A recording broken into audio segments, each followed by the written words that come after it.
Hello friends, एक बार फिर स्वागत है आपका अपने YouTube channel GDS GK classes में। दोस्तों, एक बार फिर स्वागत करेंगे हम आपका इस चैनल पे।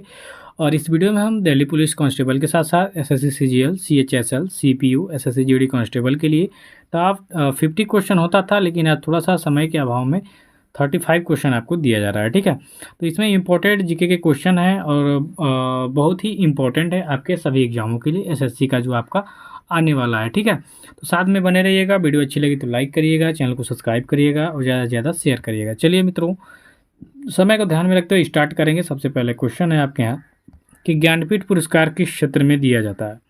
तो दोस्तों, ज्ञानपीठ पुरस्कार की बात करेंगे तो यह साहित्य के क्षेत्र में दिया जाने वाला उत्कृष्ट पुरस्कार है। ठीक है, तो आपका सही उत्तर क्या हो जाएगा? विकल्प ए हो जाएगा कि ज्ञानपीठ पुरस्कार साहित्य के क्षेत्र में दिया जाता है। चलिए ऐसे ही आगे बढ़ेंगे। तो आगे के प्रश्न में है कि ज्ञानपीठ पुरस्कार प्राप्त करने वाली प्रथम भारतीय महिला कौन थी।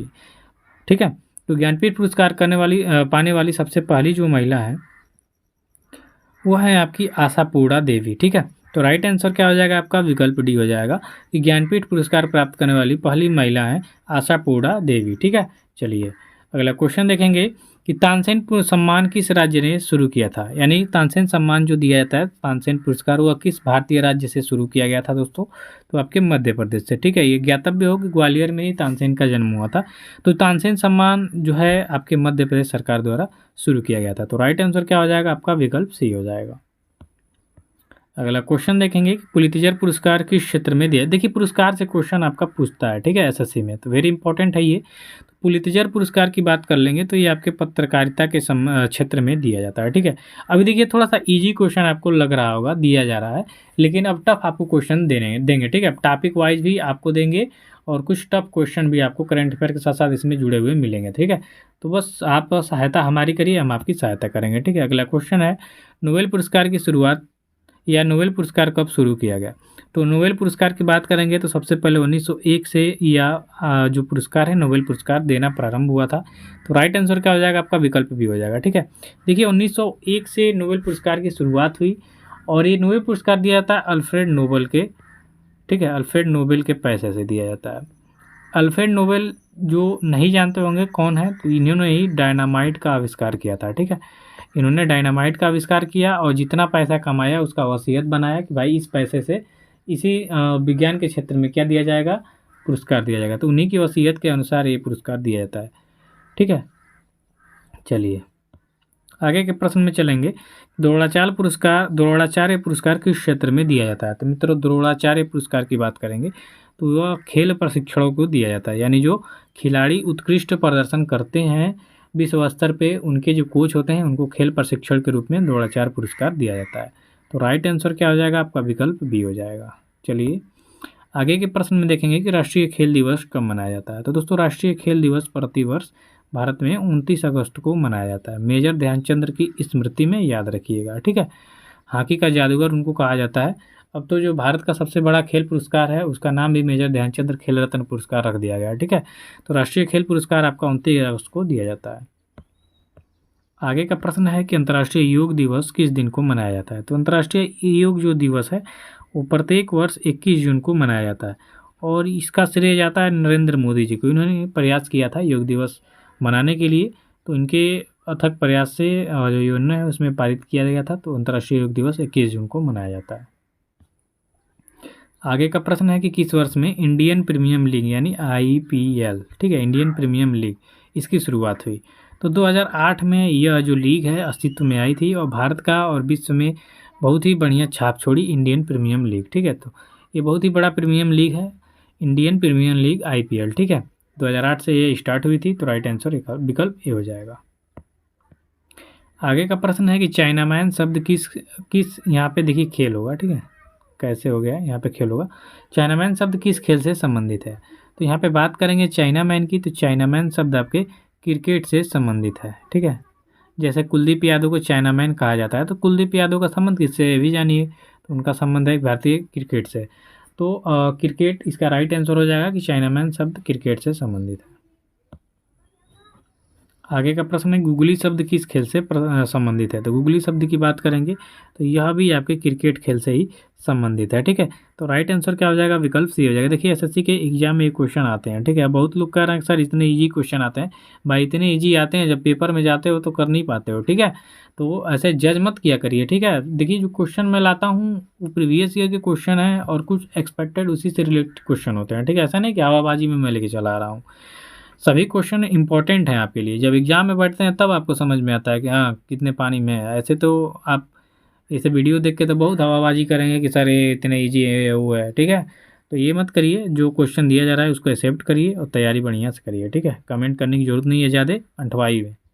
अगला क्वेश्चन है राधा मोहन कप का संबंध किस खेल से है। तो राधा मोहन खेल जो है आपके पोलो खेल से संबंधित है। तो राइट आंसर क्या हो जाएगा, पोलो। ठीक है, कि राधा मोहन कप का संबंध किससे है, पोलो से है। राइट आंसर विकल्प डी हो जाएगा।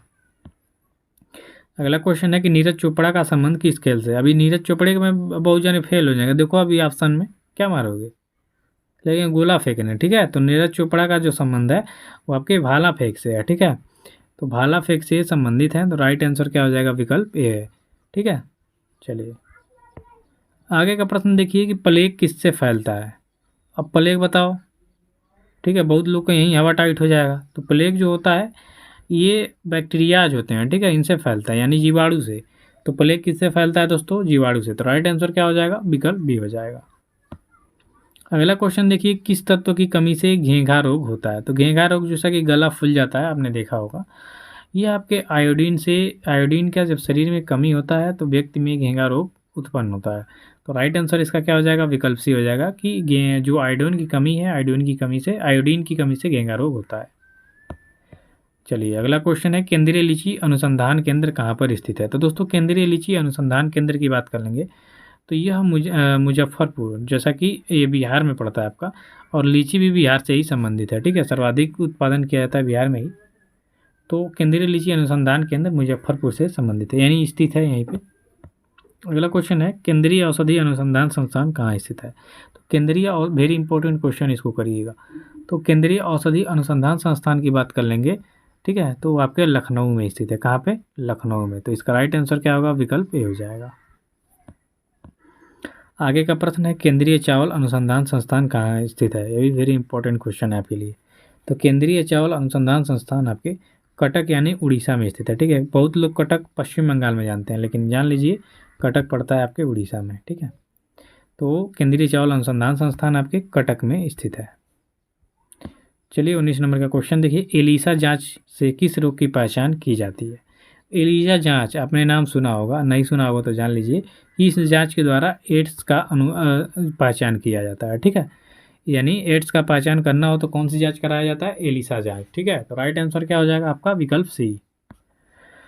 20 नंबर के क्वेश्चन में कि एथलीट को निम्न में से किससे जल्दी और ज़्यादा ऊर्जा मिलती है। तो जो एथलीट होते हैं इनको त्वरित ऊर्जा के लिए कार्बोहाइड्रेट दिया जाता है, और कार्बोहाइड्रेट मतलब केला। ठीक है, केला या ग्लूकोज, तो सबसे ज़्यादा मतलब केला ही खिलाया जाता है।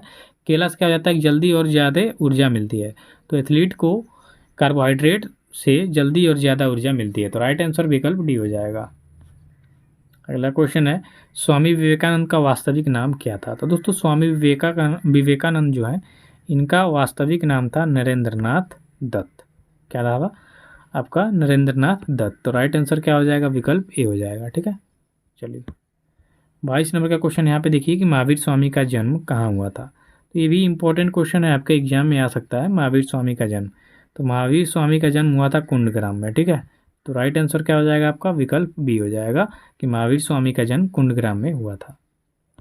चलिए मित्रों आगे बढ़ेंगे कि महात्मा बुद्ध का महापरिनिर्वाण कहाँ हुआ था। तो दोस्तों महात्मा बुद्ध का महापरिनिर्वाण की बात करेंगे तो कुशीनगर में इनका यानी देखिए बौद्ध धर्म में महापरिनिर्वाण अर्थात मृत्यु। ठीक है, निर्वाण प्राप्त करना। तो महापरिनिर्वाण हुआ था इनके मल्ल राजाओं के घराने में कुशीनगर में, उत्तर प्रदेश।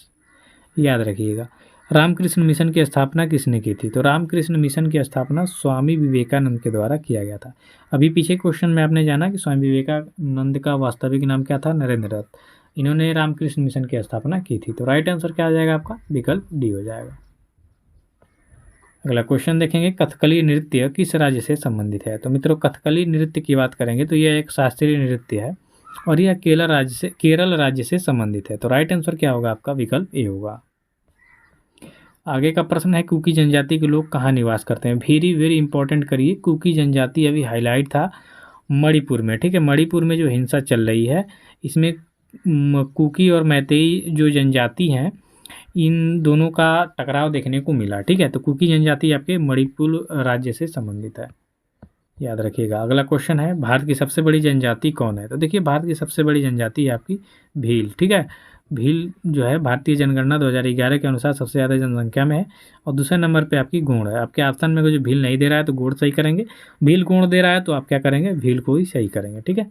चलिए अगला क्वेश्चन है, मुंडा जनजाति कहाँ निवास करती है? तो दोस्तों, मुंडा जो जनजाति है ये आपके झारखंड में निवास करती है। तो सही उत्तर क्या हो जाएगा इसका? विकल्प डी हो जाएगा।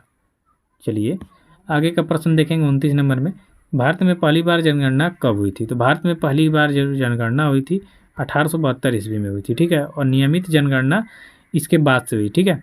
तो राइट आंसर क्या हो जाएगा? 1872। विकल्प में जो आपका ए विकल्प है सही उत्तर हो जाएगा। 30 नंबर का प्रश्न है कि 2011 की जनगणना के अनुसार भारत का सबसे कम आबादी वाला राज्य कौन है? वेरी वेरी इंपॉर्टेंट करिए, क्वेश्चन ये आपके एग्जाम में आ सकता है।